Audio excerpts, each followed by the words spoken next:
Sir सबसे पहले तो आपको मुबारक हो, बहुत शुक्रिया। शाफा मुबारक, आपने दोबारा वज़ारत उज़्मा की ज़िम्मेदारी जो है संभाली है। मैं बाकी तमाम मिनिस्टर्स को भी मुबारकबाद थैंक यू। देता हूँ। अल्हम्दुलिल्लाह हम जब ये इस वक्त हम देखते हैं तो बहुत सारी पाकिस्तान में पॉजिटिव डेवलपमेंट्स भी हुई हैं। स्टॉक एक्सचेंज जो है वो अभी ऑल टाइम हाई पे है, और मुझे याद है कि आपने एंड ऑफ जून में एक हाथ मिलाया था। वो हाथ आपने मैनेजिंग डायरेक्टर IMF से मिलाया था। जी। एंड आई थिंक वो स्टार्टिंग पॉइंट था, और वो था 42,000 का पॉइंट्स थे, आज 72,000 पॉइंट्स अल्हम्दुलिल्लाह। इस पीरियड के अंदर मार्केट जो है वो 70% जो है वो बढ़ी है, और डॉलर टर्म्स में $13 बिलियन, और इन रुपी टर्म्स जो है वो कोई अबाउट 6 ट्रिलियन रुपीज़ जो है की वैल्यूएशन में जो है वो इजाफा हुआ। इसी तरह के आपने और हाथ हमारे पीपल्स पार्टी के साथ मिलाए, आपने और लोगों के साथ मिलाए, उसके अच्छे नताइज जो है। IMF से हाथ ना मिलता तो इनसे किस तरह हाथ मिलते हैं? तो मैं चाहूँगा कि दो और हाथ मिलाएं आप। दो और हाथ जो है मैं सजेस्ट करूँगा आपकी जो है वो सबमिशन कि एक जो है हमारे पड़ोसियों से हाथ मिलाएं जो आप काम कर रहे हैं इसके ऊपर। आई थिंक उसके भी जो है वो बहुत अच्छे नताइज आएंगे, इंक्लूडिंग इंडिया, मैं समझता हूँ। और आप ये कर सकते हैं कि इंडिया के साथ भी जो है मामलात को ठीक करते हैं। दूसरा, जो अडयाला के बासी हैं उनके साथ भी आप हाथ मिलाएं, वहाँ भी मामलात को जो है वो बेहतर करने, और वो आप कर सकते हैं। आई थिंक ये अगर बेसिक चीज़ जो है हो जाती है तो मैं समझता हूँ कि बहुत जो है वो बेहतरी आएगी। दूसरी, इस वक्त जो आपने कहा कि हमें दोबारा नई इनिंग शुरू करनी चाहिए, और हम ठीक है, हम मुश्किल हालात से गुजरे हैं, एंड बिल्कुल आई एग्री विद यू। और उसमें इस वक्त जो है वो तीन बड़े मेरी नज़र में मसले हैं।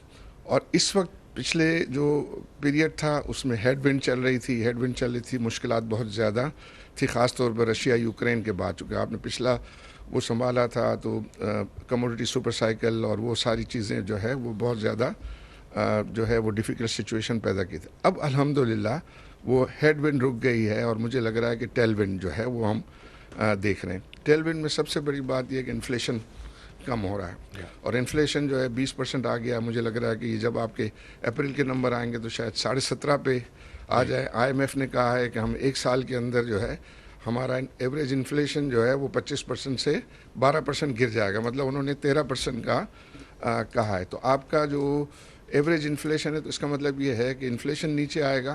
तो इस वक्त सबसे बड़ा मसला गवर्नमेंट के लिए भी और कारोबार के लिए भी इंटरेस्ट रेट्स हैं। और ये इंटरेस्ट रेट जो है मैं समझता हूँ कि उसमें जितना जल्दी उसमें से कट आना शुरू हो जाए तो वो एक सेंटिमेंट जो है वो बेहतर करे। क्योंकि जब कोई भी इन्वेस्टर है और बाहर से ख़ास तौर पे जब वो देखेगा कि अगर इंटरेस्ट रेट हमारे यहाँ ज़्यादा है, एनर्जी प्राइस जो है वो हम बहुत ही इनकॉम्पिटिटिव है, ज़्यादा हैं, और हमारे यहाँ टैक्स रेट ज़्यादा है। एनर्जी प्राइसेस के लिए भी जो है, जो अभी केयर टेकर एनर्जी मिनिस्टर थे, उन्होंने एक अच्छा प्रपोज़ल जो है वो बना के दिया है कि वो 13 सेंट का जो है 9 सेंट ले आते बगैर किसी और गवर्नमेंट की सब्सिडी के। तो आई थिंक वो चीज़ जो है उनसे आप प्रेजेंटेशन जो है वो ले सकते हैं, और उस चीज़ की इम्प्लीमेंटेशन अगर आप जल्द कर दें तो आई थिंक वो एनर्जी की प्राइसेस इंडस्ट्री के लिए जो है वो भी कम आ सकती है। तीसरा, जो चूँकि आपको ये स्पेस मिलेगी, इंटरेस्ट रेट वगैरह कम होंगे तो आपकी जो है डेट सर्विसिंग में कमी जो है वो आएगी सब्सटेंशियल। प्राइवेटाइजेशन को आप परसू कर रहे हैं, उससे आपको जो है मैं समझता हूँ कि आपको इंटरेस्ट रेट गिरने से एक साल में 3 ट्रिलियन रुपीज़ की स्पेस पैदा होगी, और आप प्राइवेटाइजेशन से भी 2-3 ट्रिलियन रुपीज़ की स्पेस पैदा कर सकते। तो आप फिर ये है कि इस टैक्स रेट में 40% तो ऑफिशियल है, फिर उसके बाद दूसरी डिविडेंड टैक्स और लोड हो के वो 60-65 चला जाता है। तो उसको जो है वो मैं समझता हूँ कि एक बिगिनिंग। फिर स्टेट बैंक का इस साल जो है 1 ट्रिलियन का प्रॉफिट इंक्रीमेंटल है, वो इंक्रीमेंटल प्रॉफिट भी आपको अगले बजट में जो है वो हेल्प करेगा। तो उन सब जो आपको ये स्पेस पैदा हो रही हैं, इन सब को आप एनर्जी की प्राइस पे और टैक्स रेट में, ख़ासतौर पे सुपर टैक्स जो है वो इस वक्त आपको सिर्फ 450 बिलियन जो है का कलेक्शन होता होगा। तो अगर आप आधा भी कर देंगे तो 250 बिलियन जो है वो आप गिव अप कर रहे होंगे, लेकिन उससे जो लोगों में यहाँ सेंटिमेंट पैदा होगा बेहतर पॉजिटिव, उसके आपको बहुत ज़्यादा बेनिफिट होंगे। और आप मुझसे ज़्यादा जानते हैं कि टैक्स रेट से टैक्स कलेक्ट नहीं होता, और वो ये है कि एक्टिविटी बढ़ाने से जो होता है। और मैं बहुत ही इंडोर्स करूँगा हमारे फाइनेंस मिनिस्टर साहब की ये बात कि हमारे पास प्रिस्क्रिप्शंस बहुत हैं सिर्फ, तो आपका भी जो है उसमें बहुत नॉलेज है, इनका भी बहुत नॉलेज है, बल्कि इनको तो मैं कहता हूँ कि आपको कुछ हमें मशवरा देने की ज़रूरत नहीं है। एज ए PBC चेयरमैन आप जो बातें गवर्नमेंट को एडवाइस करते रहे, बस उनको इम्प्लीमेंट कर दे, वो काफ़ी है।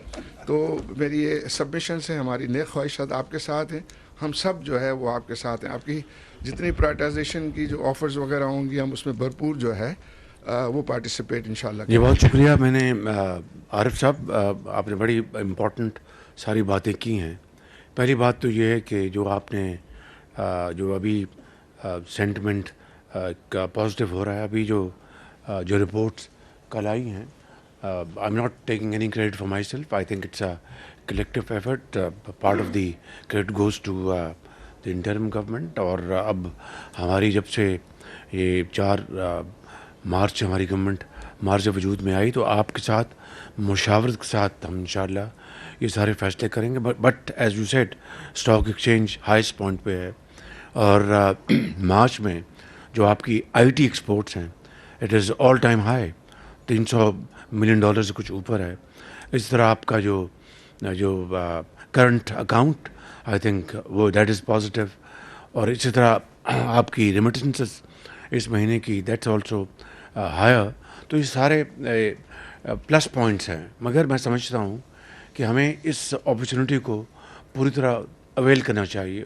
उसका वाहिद तरीका ये है कि जो बिज़नेस कम्युनिटी है उसको हम जितनी भी उनकी जायज़, उनकी जो डिमांड्स हैं, जिस हद तक कि हम मीट कर सकें उनको करें। और हमारा जो फोकस जो होना चाहिए, number 1 export led growth, export led growth and export led growth. मैं समझता हूँ कि ये वाहिद तरीका है कि हमारा जो इस वक्त जो सबसे बड़ा प्रॉब्लम्स है फॉरेन एक्सचेंज का, उसको हम रिजॉल्व कर सकते हैं over a period of time. तो उसके लिए मैं अभी जो मैं चैम्बर को मिल के आया हूँ, और आपसे भी मैं गोश गुजार हूँ कि इंशाल्लाह अगले महीने के शुरू में मैं इस्लामाबाद में आप लोगों को मैंने दावत दी है, आप आएँ वहाँ पे इंशाल्लाह। और हमारे जो मुतल्लिका मिनिस्टर्स, सेक्रेटरीज और जो एक्सपर्ट्स वो आपके साथ बैठेंगे, और इंशाल्लाह उनको 1 दिन लगे, 1.5 दिन लगे, दिन रात बैठेंगे। वे विल जो प्रॉब्लम्स जहाँ पर हमें फिल फॉर एक्शन लेनी चाहिए, उनको हम वहाँ पर रिजॉल्व करेंगे। उसके बगैर ना मैं आपको कराची आने दूँगा, ना लाहौर वालों को लाहौर जाने दूँगा। This is the only way, the surest way that we move forward, और हम आपके प्रॉब्लम्स को सॉल्व करें। आपने बात की प्राइवेटाइजेशन की, तो ये इंशाल्लाह I want to guarantee you, बाकी अल्लाह के हाथ में, हम सब ख़ताकार लोग हैं, अल्लाह से माफ़ी मांगते हैं, लेकिन ये इंतहाई शफाफ होगी प्राइवेटाइजेशन, इंतहाई शफाफ, I guarantee you by the grace of God, और free of any obstacle, bureaucratic delay, कतन उसकी इजाज़त नहीं होगी। आप आएँ, अपने कॉम्बिनेशन बनाएं, जॉइंट वेंचर्स बनाएं, बाहर से अच्छी कंपनी लेके आएँ, चाहे वो PIA है, चाहे वो आउटसोर्सिंग ऑफ एयरपोर्ट्स है, चाहे वो डिस्कोस हैं। अल्टीमेटली उसमें भी आपसे मशवरा करेंगे कि हमें पहले कंसेशन देनी चाहिए और फिर प्राइवेटाइजेशन करनी चाहिए डिस्कोस की। It's a question which needs to be further debated, लेकिन इसके ऊपर हमें फैसला करना। फिर आप देखें जो आपके SOEs हैं, वो अपन स्टेट ओन्ड एंटरप्राइजेस, इससे सारी चीज़ों को आप जमा कर लें तो साल के अरबों खरबों हमारे जो ज़ाया गोइंग डाउन द ड्रेन। आप आएँ, आप आगे बढ़ें, क्योंकि गवर्नमेंट का काम इंडस्ट्री को चलाना नहीं है। गवर्नमेंट का काम सिर्फ और सिर्फ पॉलिसी देना and should become act as a catalyst, nothing more and nothing less.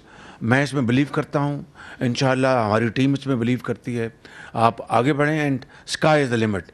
अगली बात मैं आपसे करना चाहता हूँ, अब देखने एक्सपोर्टर्स के, हमने अभी जो ही हमारी गवर्नमेंट आई 65 बिलियन रिबेट्स हमने दिए उनको। किसी की पाम को गरीज नहीं करना पड़ा, किसी को कोई अपना ऑफिसर को कुछ मांगना नहीं पड़ा, आपको 62 बिलियन मिल गया। अभी आज जहाँ बात हो रही थी और भी हैं, वो इंशाल्लाह हम इसको रिजॉल्व करेंगे। लेकिन एक मैं इंतहाई अदब से आपकी खिदमत में गुजारिश करना चाहता हूँ, आप सब बड़े पाकिस्तान के मेहमान हैं यहाँ पर, बड़े बड़े हम साथी बैठे हैं और मैं शराजी साहब हैं और दूसरे लोग बैठे हैं यहाँ पे। तो गुजारिश आपसे ये है कि आपने तो एक करके दिखाया है और मेहनत करके अपनी इंजेन्युइटी से आपने अपने बड़े बड़े एम्पायर्स बनाए हैं और ये पाकिस्तान के लिए बड़े फ़ख्र की बात हम सब के लिए। लेकिन अब वक्त आ गया है कि हमें we should not be seeking rents. ये रेंटल जो बिजनेस माइंड है इससे निकल कर मेहनत करें, bring in modern techniques, modern technology, जो प्रोडक्शन जिससे बढ़े, आपकी पर एक रील जिससे बढ़े, आपकी हाई क्वालिटी आपकी मार्केटिंग हो, जो आज ज़माने का तकाजा है और वो आप सब जानते हैं, अच्छी तरह आपको उसका इल्म है। उसके लिए हुकूमत, जो भी मैं आपको बता रहा हूँ कि हम इस्लामाबाद में भी अब हम एम्बेड कर रहे हैं ऑल इम्पॉर्टेंट इकोनॉमिक मिनिस्ट्रीज़ में कंसल्टेंट्स ऑफ वर्ल्ड क्लास। अभी एफबीआर की जो हो रही है डिजिटलाइजेशन, कल ये बताएंगे आपको, आजकल में ये फैसला होने वाला है। We are hiring world class consultants और इंशाल्लाह 100% उसकी तरफ जाएंगे। इसी तरीके से मिनिस्ट्रीज़ में हम लेके आ रहे हैं, एक्सपर्ट्स लेके आ रहे हैं वर्ल्ड क्लास, जो हमें वे फॉरवर्ड बताएंगे। सऊदी अरेबिया का डेलीगेशन आ रहा है पाकिस्तान, अगले महीने मैं जा रहा हूँ चंद दिनों में, and we are expecting high part business delegation from Saudi Arabia. मैं आपको उनके साथ बिठाऊंगा B2B, आप उनको खाना खिलाएं, निहारी खिलाएं और उसके कबाब खिलाएं और उनको उनसे बिजनेस करें। That is the way forward. Governments का कोई काम नहीं है, हमें इस बैगेज को उतारना है और ये बैगेज आपके हवाले करना है ताकि आप उसको दोबारा शानदार अजीम आप इमारतें बना दें। ये है हमारा एक मिशन, ये है हमारा विज़न।